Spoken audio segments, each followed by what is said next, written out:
Every love story has its secrets, but some are big enough to change everything. For Sarah and Mark, their wedding day wasn't just the beginning of a life together.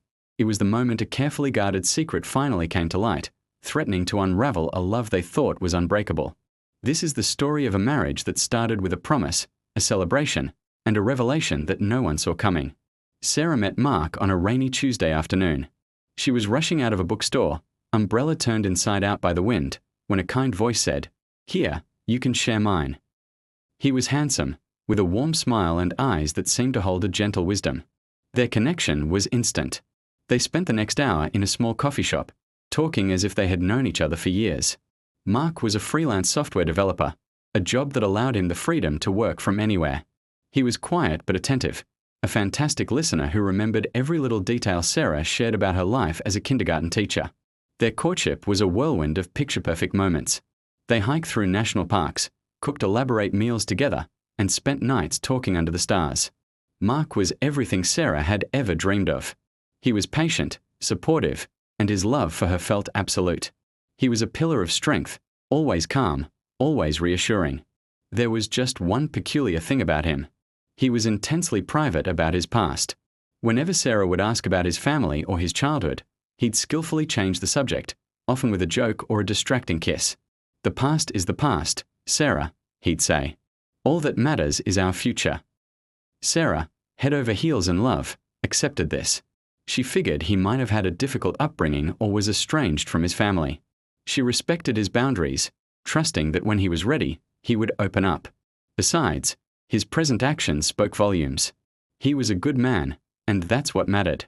After a year, Mark proposed during a trip to the coast, on a cliff overlooking the ocean at sunset.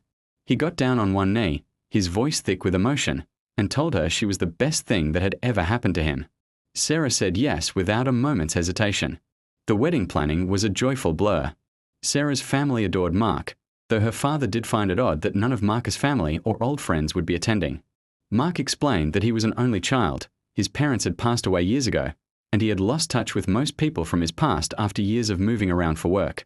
He had a few friends from his current city, but no one he considered close enough for a wedding party. It seemed plausible, if a little sad. Sarah, ever the empath, simply held him tighter, vowing to build a new, loving family with him. Their wedding day was perfect. The sun shone brightly, and the garden venue was filled with flowers and the laughter of Sarah's friends and family. As Sarah walked down the aisle, her eyes met Mark's. He was waiting for her at the altar, looking impossibly handsome in his suit, his eyes glistening with tears. In that moment, all her doubts melted away. This was right. This was forever.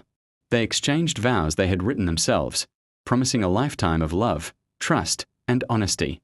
The irony of that last word would only become clear later. The reception was a joyous celebration. They danced, they laughed, they toasted to their future. As the night wound down, the newlyweds bid their guests farewell and headed to their honeymoon suite, a beautiful room with a balcony overlooking the city lights.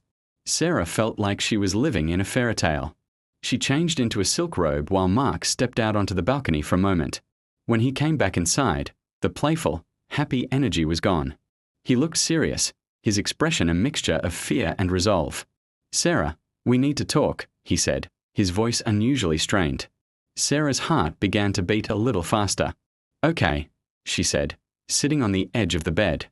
"Is everything all right?" He took a deep breath, avoiding her gaze. "There's something I should have told you a long time ago. Something I was afraid would scare you away." A chill ran down Sarah's spine.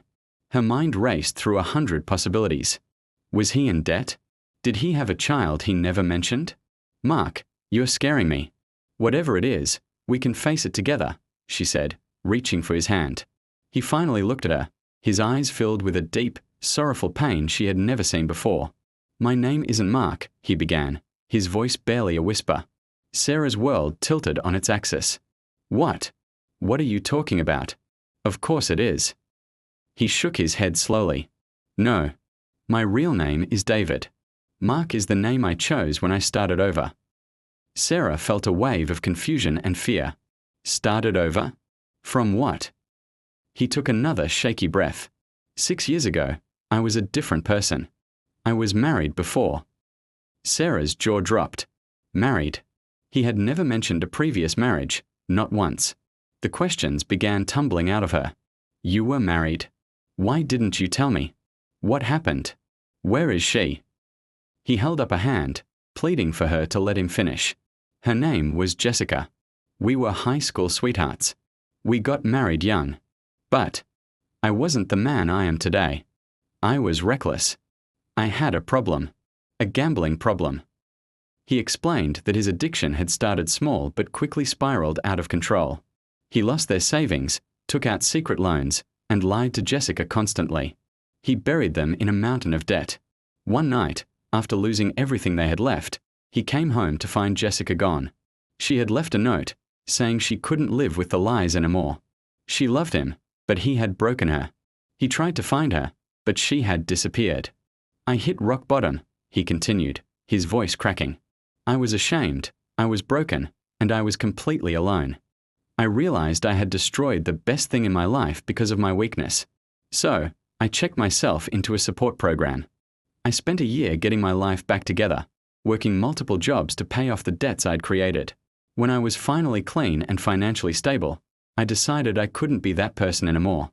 I moved to a new city, changed my name to Mark, and vowed to be the man I should have been all along. The man Jessica deserved. The man you deserve. Sarah was in shock, speechless. The man she had just married was a complete stranger. Every memory, every shared moment, was now tainted by this monumental lie. He wasn't the simple, private man she thought he was. He was a man with a hidden past, a different name, a former wife, and a history of addiction and deceit. She felt a storm of emotions, betrayal, anger, confusion, and a strange, aching pity. So our entire relationship has been a lie, she finally managed to say, tears streaming down her face. No, he said urgently, moving closer to her. No, Sarah, my love for you is the only real thing in my life. Everything I've shared with you, how I feel about you, that's all true. I was just so terrified that if you knew who I used to be, you would leave me. I couldn't bear to lose you. I was a coward. I should have told you from the beginning, but I kept waiting for the right time, and the right time never came. Tonight, standing at that altar and promising to be honest with you, I knew I couldn't start our marriage with this secret hanging over us. It's not fair to you. He looked at her, his face a mask of despair. I understand if you hate me. I understand if you want to leave. I'll sign any papers. I'll give you an annulment, whatever you want. I won't fight it. You deserve a man who is honest from the start. I just needed you to know the truth. All of it. He then fell silent, giving her space, letting the weight of his confession settle in the room. Sarah sat there for what felt like an eternity, her mind replaying their entire relationship. The privacy, the lack of family, the reluctance to talk about the past, it all made a terrible kind of sense now. The lie was enormous. It was a fundamental breach of trust. But as she looked at the broken man in front of her, she didn't see a monster. She saw David, a man who had made terrible mistakes, hit rock bottom, and had fought his way back. He hadn't just run from his past. He had actively worked to become a better person. The man she fell in love with, the kind, patient, and loving Mark, wasn't a complete fabrication. He was the man David had fought to become. Her anger began to soften, replaced by a complex wave of compassion. He hadn't told her because he was malicious. He had hidden it out of fear. A deep, profound fear of rejection. Was his mistake unforgivable? Could she build a life with someone who had started their relationship with such a massive deception? She thought about the vows they had made just hours before. For better or for worse. In sickness and in health. Their marriage was already facing its biggest test. Slowly, she spoke. You should have told me. Her voice was quiet but steady. I deserve to know the truth, David. Using his real name felt strange, but necessary. He flinched, but nodded in agreement. I know. I fell in love with Mark, she said, but Mark is an ideal. He's the man you want to be. The man you are trying to be. But I need to be married to a real person, with a real past. Flaws and all. She took a deep breath. I don't know if I can get past this. The lie is, it's huge. But I also know the man who has loved me for the past 2 years. The man who is patient with my student stories, who remembers I hate olives, who holds me when I have a bad day. That man is real. Your love for me feels real. He looked up, a flicker of hope in his tear-filled eyes. "It is," he whispered. "It's the most real thing in my life." Sarah stood up and walked over to him. She didn't hug him. She just placed a hand on his arm. "We are not going to have a normal wedding night," she said softly. "And I don't know what tomorrow will look like, or the day after that. This has broken my trust, and rebuilding it is going to be a long, hard road. We are going to need counseling. You are going to have to be an open book from this day forward. No more secrets. Ever." He nodded, not daring to speak, just accepting her terms. "I don't know if we are going to make it," Sarah admitted, her voice trembling slightly. "But the man I married today promised to love and honor me. And the man I see in front of me looks like he is willing to do the work to earn that back. So, for now, for tonight, I'm willing to try." It wasn't a fairy tale ending, but it was a real beginning. Their wedding night wasn't about passion. It was about a painful, honest conversation that laid a new, more truthful foundation. The path ahead was uncertain, but for the first time, they were walking it together, with no secrets between them.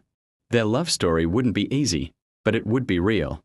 And sometimes, a real, difficult love is more powerful than a perfect, easy lie. Thank you for watching. If this story touched you, please give it a like. And subscribe for more true stories about the complexities of love and relationships. We'll see you in the next video.